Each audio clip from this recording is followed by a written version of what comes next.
Hello and welcome to the IAS academy. आज है तारीख 29 सितंबर और अब शुरू करते हैं प्रीलिम्स स्पेसिफिक करंट अफेयर का डिस्कशन। हमारी पहली न्यूज सिल्फियम को लेकर है। दरअसल ये एक टाइप का मेडिसिनल प्लांट है जो कहाँ पाया जाता था, एंशियंट ग्रीक साइरेन में।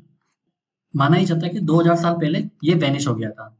पर ये इंपॉर्टेंट क्यों है? क्योंकि एक टाइप का ये मेडिटेरेनियन मेडिसिनल प्लांट है जो बहुत सारे जो हमारे डिजीज होते हैं उनको क्योर करने में हेल्प करता था।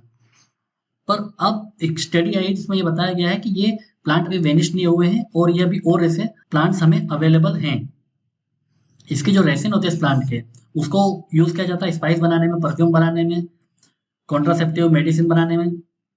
और जो ग्रीक नेशंस थे वो पहले इसे एक्सपोर्ट किया करते थे और उनके इकोनॉमी का ये मेन पार्ट था।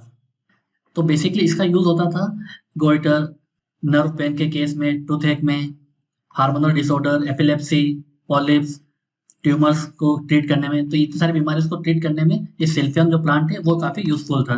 इसको कैसे यूज करते थे? एज ए वेजिटेबल उसके स्टफ को खाया जाता था। पर हुआ क्या कि इसका ओवर हार्वेस्टिंग होने लगी, इससे प्लांट एक्सटिंक्ट हो गया है। दरअसल यूपीएससी क्या कर रही है ना, हर साल कोई इसका प्लांट वगैरह जो न्यूज में रहती है उससे क्वेश्चन पूछ लेती है। तो अगर आपसे पूछा जाए सिल्फियम क्या है, तो ये एक मेडिसिनल प्लांट है। और ये कहाँ पाया जाता है? आप मेडिटेरेनियन कंट्री का नाम ले सकते हो। अब चलते हैं आगे। अगली जो न्यूज़ है वो नासा के डार्ट मिशन को लेकर है। डार्ट का फुल फॉर्म क्या है? Double asteroid redirection test.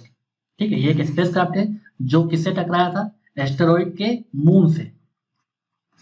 Asteroid का नाम क्या है? डिडिमोस। और इसका जो मून है, ये हमारा मेन एस्टेरॉइड है। इसका जो मून है इसका नाम क्या है? डायमोर्फस। तो इसका जो ऑर्बिट पाथ था, इससे खतरा ये बताया जा रहा था कि ये अर्थ से टकरा सकता है और बहुत ज्यादा नुकसान होता है अर्थ को।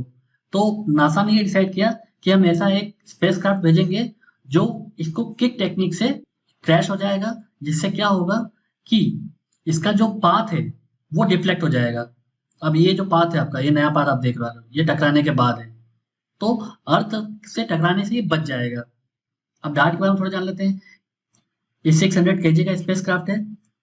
इसकी स्पीड 23,760 किलोमीटर पर आवर की है। अगर हम एस्टेरॉइड की बात करें तो ये क्या होते हैं? ये स्मॉल रॉकी ऑब्जेक्ट होते हैं जो किसको ऑर्बिट करते हैं? सन को। पर ये प्लेनेट से डिफरेंट होते हैं क्योंकि ये बहुत स्मॉलर होते हैं, कि जो साइज होता है बहुत छोटा होता है।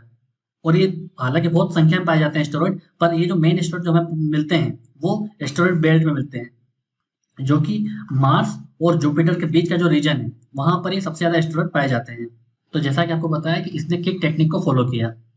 इससे क्या हुआ कि जब 23 या 760 किलोमीटर के पर स्पीड से जब वो क्रैश हुआ डायमोर्फस में, तो उसका जो ट्राजेक्टरी थी वो डिफ्लेक्ट कर दी। उससे वो अपने एस्टेरॉइड के और करीब चला गया। इससे अर्थ की ट्राजेक्टरी में आने से वो बच गया, मतलब हम बच गए। यूपीएससी ऐसे मिशन के बारे में पूछता है तो हमें इस मिशन के बारे में पता होना चाहिए कि डार्ट मिशन क्या है और कौन सा एस्टेरॉइड था, इसका कौन सा मून था, किस टेक्निक को फॉलो किया। ऐसे क्वेश्चन आपको हमेशा याद रखने पड़ेंगे। अब बात करते हैं जलदूत ऐप के बारे में। जलदूत ऐप किसने लॉन्च किया है? मिनिस्ट्री ऑफ रूरल डेवलपमेंट में।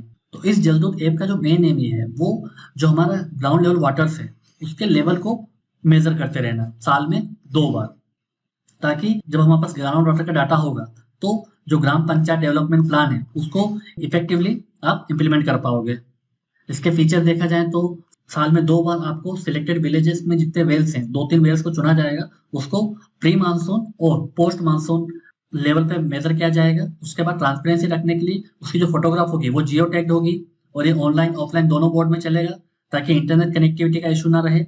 उसके बाद जो इसका जो डाटा होगा वो जलदूत कलेक्ट करेंगे और उसको जो डाटाबेस होगा नेशनल वाटर इंफॉर्मेटिक सेंटर का, उसमें ये इंटीग्रेट करेंगे, ताकि इससे पॉलिसी बनाने में और ज्यादा हेल्प हो।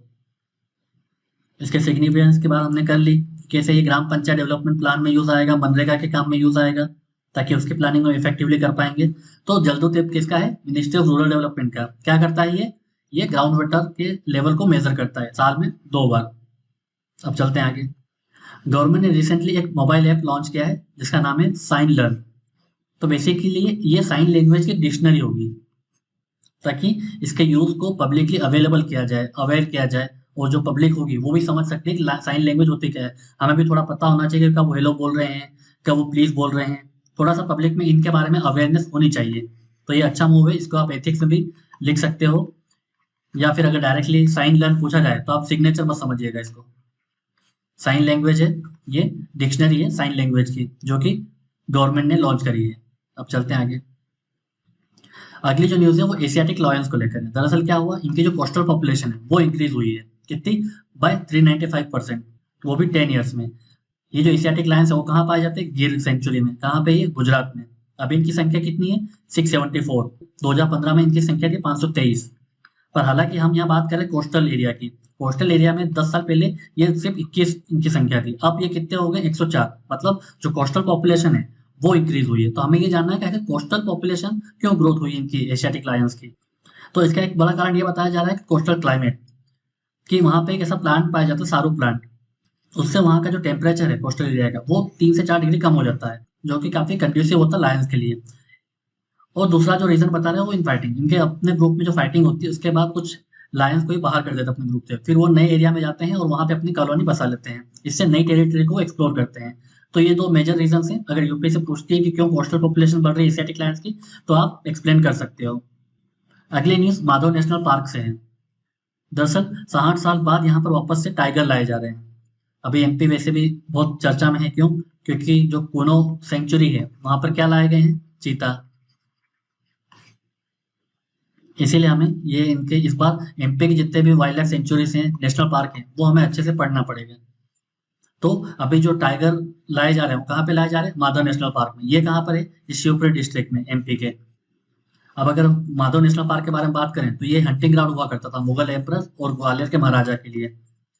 यहाँ पे डाइवर्स इकोसिस्टम देखने को मिलता है, क्योंकि बहुत सारे लेक, सख्य सागर, माधव सागर देखने को मिलता है। फिर इसकी जो फॉरेस्ट है वो ड्राई डिसिडुअस है, थॉर्न फॉरेस्ट है यहाँ पर। और ये टाइगर कॉरिडोर का पार्ट बनेगा, जो रणथंभौर, कूनो, माधव, ये तीनों मिलाकर एक कॉरिडोर बनाया जाएगा। और यहाँ पर अगर आप देखोगे तो particularly vulnerable tribal group PVTG यहाँ पे आपको मिलेंगे। ये कौन से ट्राइब है, सहरिया ट्राइब से, जो कि पीवीटीजी में कैटेगराइज्ड हैं, ये यहाँ पर पाए जाते हैं। अब चलते हैं आगे। अब एक क्वेश्चन देख लेते हैं प्रीवियस ईयर का। There was growing awareness in our country about the importance of Himalayan nettle because it is found to be sustainable source of. अब ये क्वेश्चन 2019 से पूछा था कि जो प्लांट है हिमालयन नेटल, ये किसका सोर्स था। तो इनमें से ये टेक्सटाइल फाइबर, डी, इसका आंसर डी है। इसलिए जब भी कोई प्लांट न्यूज में होता है तो हमें उसके बारे में पता होना चाहिए, क्योंकि यूपीएससी 3-4 सवाल ऐसे रहते ही हैं ऑफ बेट, इसलिए हमें प्लांट्स के बारे में भी आइडिया रखना पड़ेगा। ऐसे ही और वीडियोस के लिए आप हमारे चैनल को सब्सक्राइब कर सकते हैं। हमारा इंस्टीट्यूट एक मेंटरशिप प्रोग्राम प्रोवाइड कर रहा है, जिसमें आपको 2 डेडिकेटेड मेंटर्स मिलेंगे। एक एकेडमिक मेंटर होगा, एक फॉलो अप मेंटर होगा, जो आपकी स्टडी को ट्रैक करेगा, आपकी प्रोग्रेस को ट्रैक करेगा। इसके अलावा एक PYQ based mains live answer writing program run कर रहे हैं, जिसमें आपको लाइव आंसर राइटिंग कराई जाएगी और इसके जो क्वेश्चंस होंगे वो पास्ट ईयर क्वेश्चंस के थीम पर आधारित होंगे। और करंट अफेयर एनालिसिस का एक प्रोग्राम है, समाचार वाणी। इसके अलावा आपको फिलोसफी, हिस्ट्री और साइकोलॉजी के ऑप्शनल क्लासेस प्रोवाइड की जा रही हैं। और अधिक जानकारी के लिए आप हमें इस नंबर पर कॉल कर सकते हैं। आज के लिए सिर्फ इतना ही। Thank you very much.